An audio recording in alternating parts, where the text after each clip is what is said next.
Welcome to Often Pacing for Snooze Cannington and Coburn. It's amazing what a little snooze can do.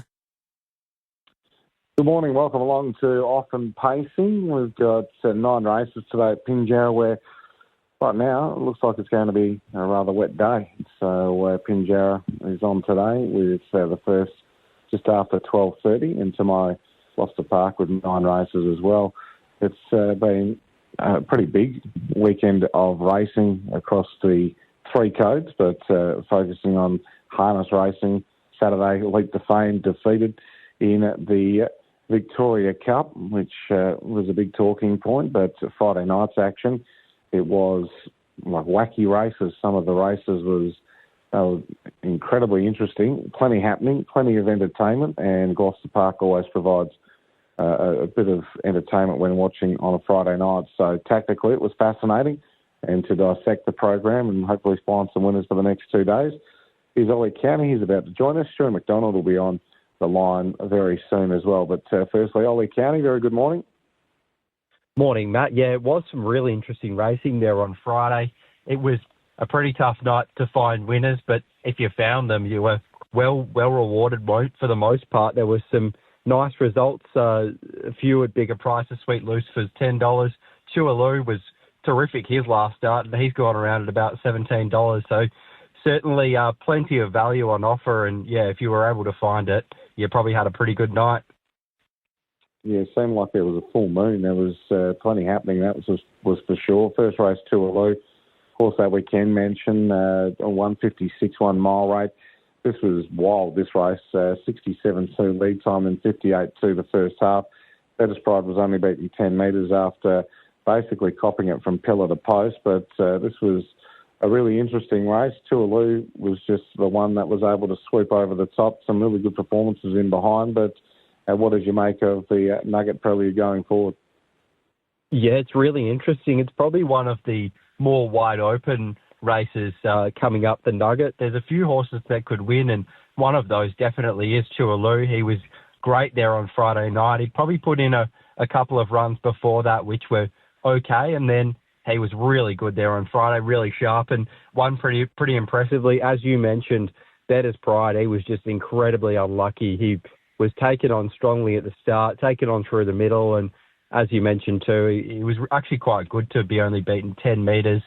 There was a few other horses that we'll mention shortly, including I'm Lightning Banner, who I think we both thought was terrific there on Friday night. He worked hard off the gate. He was able to find the lead, and then he handed over to Bettor's Pride, who copped it, but he was also forced to sit up on that really strong tempo, and I thought he was a great run to still be flashing into it late, and maybe if he got out a little bit sooner, he might have been able to take the race out, but certainly Chualoo, too good, and it's going to be a really interesting race, that Nugget. Free for all events. We saw Bricky's Dream, which he's been so good, Bricky's Dream. This was fantastic to see for Robbie Williams, who trains and drives. He was able to beat Chivalry. It was a much better run. Then you had Magnus Victor beat the bank following the rail, and they were good efforts, and Lusaka didn't get out until too late and finished the race off not too bad. But this looked like a race where it was the Beaten Brigade, which created a lot of the talk. Never-ending, to my eye, was disappointing. Interesting to see what you think. Swing Band went roughly out the gate and really shuffled him back in the field, and Captain Ravishing was pretty ordinary, really, from back in the field, but he just wasn't able to get into it, and then got into a bit of a jostling battle coming to the turn. But what did you make of this race, and what do you make of the Beaten Brigade, those beaten talented types heading towards the, obviously, Summer Carnival? It probably did look a race where there'd be some pretty good early tempo, and I thought one of those horses actually might be Bricky's Dream, but it was a fantastic drive to take him back at the start and save him up for one run, and he was too good. He was really sharp there, but as you mentioned, yeah, some really interesting runs. Chivalry, he was terrific. He'd probably just been going okay prior to that, a few decent efforts in stand starts, but he was able to lead and ran a really good race there on Friday. As you mentioned, I thought Never Ending was really disappointing. He's probably a horse that needs to be driven cold now in his races, which is probably in that grade a bit limiting. You really do want to be able to get up on speed, and that was a perfect race there on Friday night. They went 31-2 first quarter, a 32 second quarter, and for that grade of horse, that's really not very fast, and he was one of the first horses beaten. So I think he'll probably need to improve to be figuring in those feature races coming up later in the year, or to just have everything go his way. At the moment, it's not looking likely. There was a few good runs by Lusaka. He was another one that was good there on Friday night. Didn't have a lot of luck. Got out. He did have a good run in the race, and he's definitely a horse that seems to be getting better as he goes on racing and does some more racing in this top level. Swing Band is another one that he didn't have a lot of luck there. There was a bit of interference, and Captain Ravishing, he was really disappointing. He was great there over the mile, the run prior, and maybe that's just not what he needs in his races. He needs shorter races, and he needs them to be run to suit, and that's not how it played out on Friday night, and he didn't figure in the end. Yeah, and the two big features, Better Fortune was fantastic in a victory in the Western Gateway, defeating Belly Up, Chase Me, Runkle Crunch. Better Fortune, I guess, going into it, everyone sort of had him marked as the top seed after, obviously, the injury to Cyclone Geordie. But, I mean, how did they beat him with the way the race was run there? Yeah, I think he's really stamped his authority on that Derby, which is coming up. As you mentioned, he's always been the favourite since Cyclone Geordie came out, but I think there was probably not as much confidence as the price would have suggested. He was about $1.50 at one point, and he probably didn't look $1.50 chance for that Derby, but gee, he was impressive there on Friday night, and he's going to be incredibly hard to beat. He came from off the speed, which is not something that he's done his last few runs, and he just dominated, was way too good for them. The runner-up, Belly Up, I thought he actually at one point looked like he was under a lot of pressure and was just about to drop out, but he battled on really well to run a pretty close-up second. Chase Me, he was pretty disappointing there on Friday night. He led, he had everything his own way, and he was pretty well beaten there in third and looked to have every chance. Runkle Crunch, he was a much better run. I thought he was a great run there, making good ground into it, and a few of his runs probably hadn't been up to the level that might have been expected of a horse of his calibre, and he was much better there on Friday night.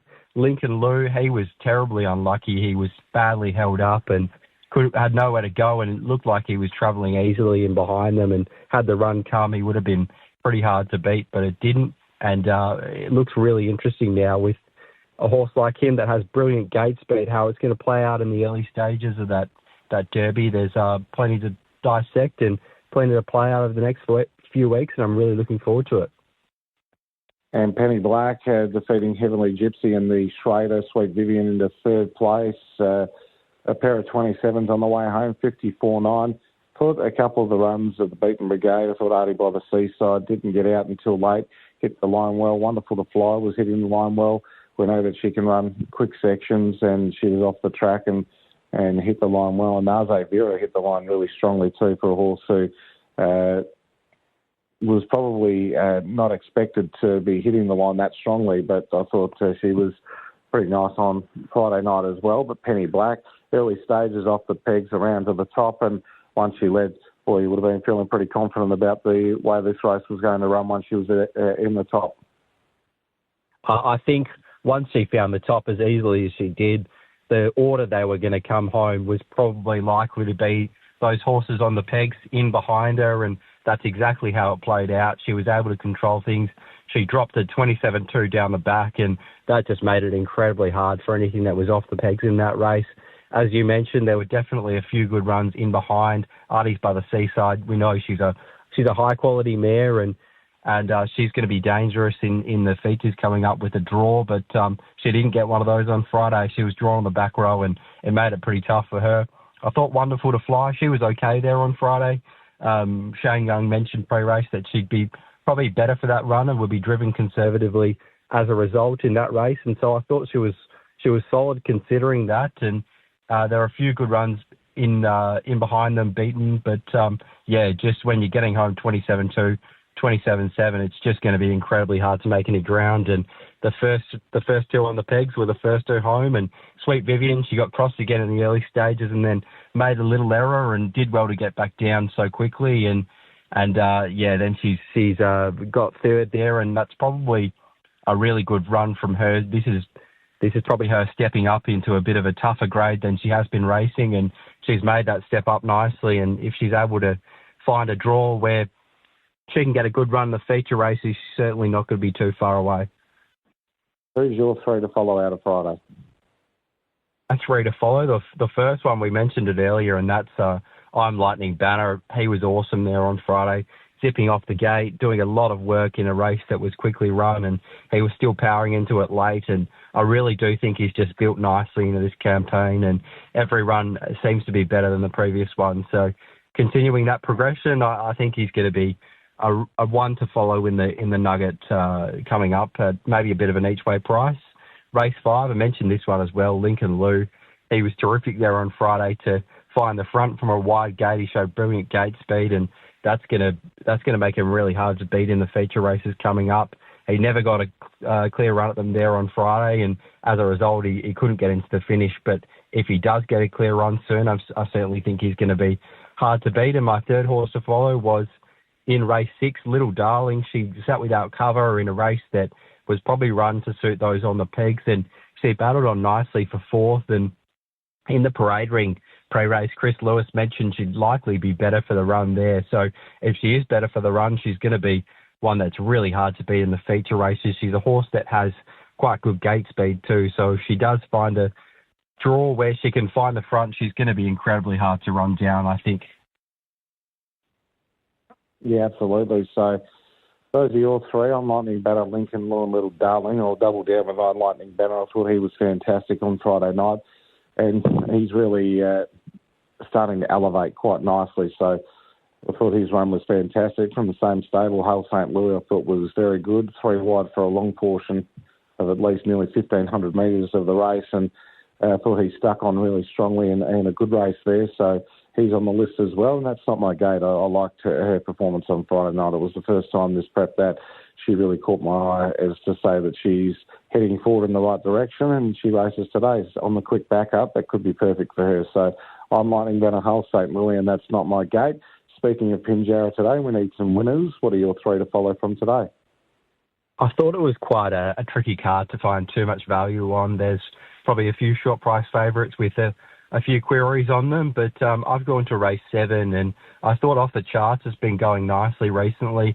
He probably finds a race where it's a touch easier than a few of the races he's been contesting recently, and he's got a pretty good draw there. He seems to be a horse that's best when not used too aggressively in the early stages, and he's going to get a really good run through on the back of Cooper, who is generally a horse that uses his gate speed to get forward in his races. So I think Off the Charts can get a nice run off the speed somewhere, and if the race is run to suit, he can be getting into it late. I think it's probably more of a 1x3, 1x4 type angle there, with Chasing Rex, a short price favourite. A bit of an unknown, first up for a new stable. He might be too good, and the money certainly suggests that he's going to be hard to beat. So respect the money, and just happy to play Off the Charts 1x3 there from what I think is a pretty good draw. Race 8, I think last leg of the quaddie, one for Maltese, World Secret. I think she's shown this time in for Nathan Turvey that she's just been really a new horse. She's been so impressive. She's done plenty of work in a few of her races, and she still proved too good and run really good time doing it. I think she probably works forward in this race. She'll find the front, and from there it's hard to see her beaten. So I think she's one that you can go one out in your quaddie. You can put her in multis, and she'll just be too good for this field, I think, off her recent form. And then in race 9, I thought Sheer Rock Lady is a horse that's probably stepping up to a tougher grade here than what she's been racing, but I do think she's been going quite well, and I was really impressed by her last run there at Pinjarra when making up strong late ground behind Dunkerletti, and I think Dunkerletti, that's going to be a pretty good form line. Seems to be quite a smart gelding, so having finished midfield behind that horse, I think we'll see her hard to beat in a race like this, and if she was able to find the peaks in the early stages, that would make her task a whole lot easier. But I think she's another one that's 1x3 type in that race. So for me today, it's race 7 Off the Charts, race 8 World Secret, and race 9 Sheer Rock Lady. What did you like, Matt? Yeah, look, I'm going to race 5. I like the performance of Classical Alley last start. I thought she was pretty good. She just needs a touch of luck from the draw, but represents each way value in race 5 at about the $13 quote. Then we'll go to race 7 on the program. And I was happy to play Relatively Armour on an each-way basis, so both of us are looking outside of the favourite there. I thought Relatively Armour was very unlucky last start. I don't think it was circumstantial, that's for sure, and I'm pretty sure that if she got out any time before she did, she would have won the race. So I put her in on an each-way basis, and then we go to race number 9, which I'm happy to play Bougie Boy on an each-way basis as well. He was good first up. I think he'll be even better for that. He's off the front row. He ticks a few boxes, and I think he'll run a pretty strong race in. I can see him driven pretty aggressive towards the top. So those are my 3, 5, 8 in Classical Alley each way, 7, Relatively Armour each way, and 9, 3, Bougie Boy each way. Hopefully a result there, but do agree, tricky program to try and work out. 2 to follow for me tomorrow at Gloucester Park. We go to race 2, Reel 'em In. I thought had the speed. It's not really fast front line. I thought Reel 'em In would nearly lead, and from there has options from the draw, but hoping this horse goes up an each way price or just around the mark, but I'm expecting a big run from Reel 'em In. Her last few runs have been very good, and she has got that gate speed, which is going to come into play. And race 3, I was very keen on the wild card. He's had a few runs back. I think a couple of his runs have been full of merit. He's got plenty of gate speed. It's a mile. He looks the likely leader. He's going to give them something to chasing in that third race. So race 2, each way with Reel 'em In, and race 3, the wild card, hopefully straight out and can get the cash. How did you like Tuesday's meeting at GP? Yeah, I thought it was quite a good beating, and there should be some value there on offer. And one I was keen on was in race 1, Mickey Windermere. He was forced to take on Nutbush Girl last start, who we know has been so impressive since. She looks a really smart horse, Nutbush Girl, and I think that's going to be a really good form line. And Mickey Windermere, he draws wide here, so there might be a little bit better value in the price, but I think he can work up outside the lead, or he can be driven aggressively, and from there he's going to be really, really hard to hold out.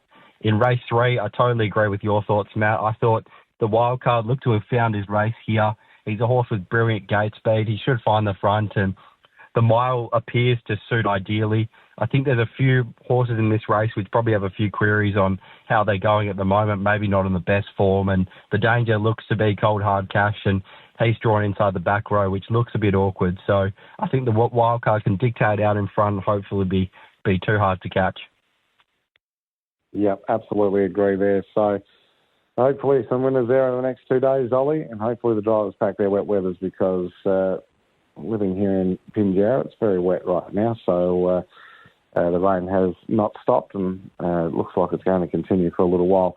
Thank you for your time. We'll chat again to you soon. Thanks very much, Matt. Looking forward to it. There we have Ollie County joining us. Let's take a break, and Stuart McDonald will be joining us the other side. You are listening to Often Pacing for Lane Tomich's Snooze in Cannington and Coburn. Amazing what a little snooze can do. Welcome back to Often Pacing, and Stuart McDonald joins us this morning. He's been driving many key chances, and he's hopefully going to walk away with some winners. Stewie, good morning. Morning, Matt. How are you? Very well. How's the weather treating you out in surfing time, mate? I only jogged 2 horses a morning, which are my ones, and I just got wet doing it. So, and I've still got 1 to go, so not great. You've got some key chances in today. Firstly, Methuselah. What can you tell us about this horse from the stables of Gary Hall Senior? I can tell you, he's a pretty nice horse.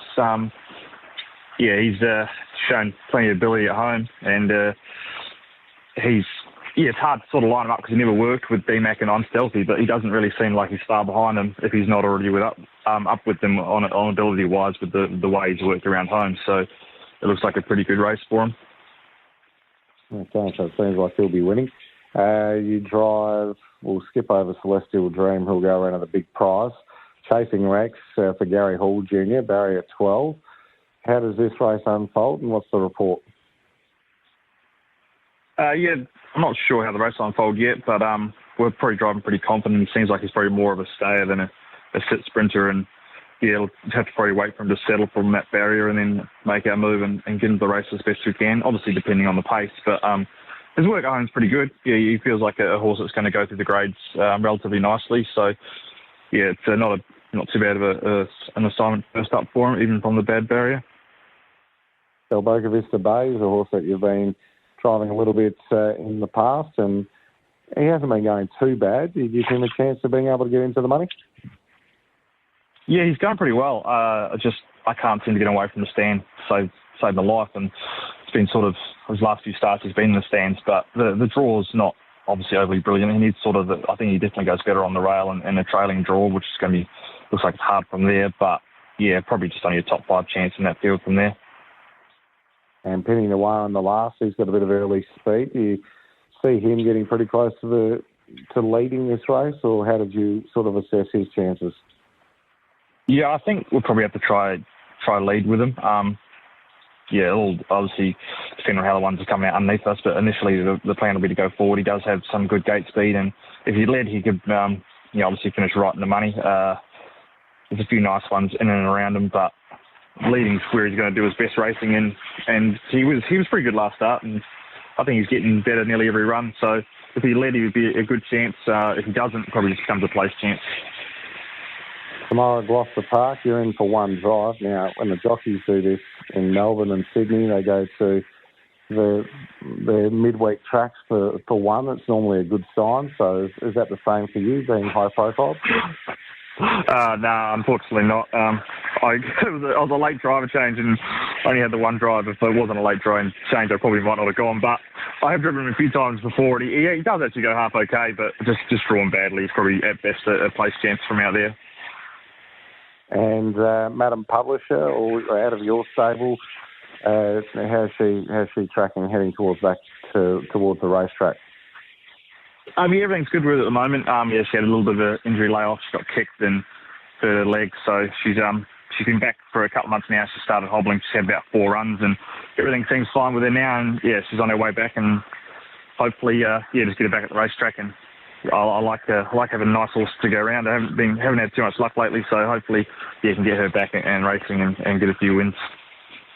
Well, hopefully today the luck changes, because you've got a couple of nice drives, but I must say, and you probably know already, pack the wet weathers, and good luck, and hopefully a few winners there for you in the next 2 days, Stu.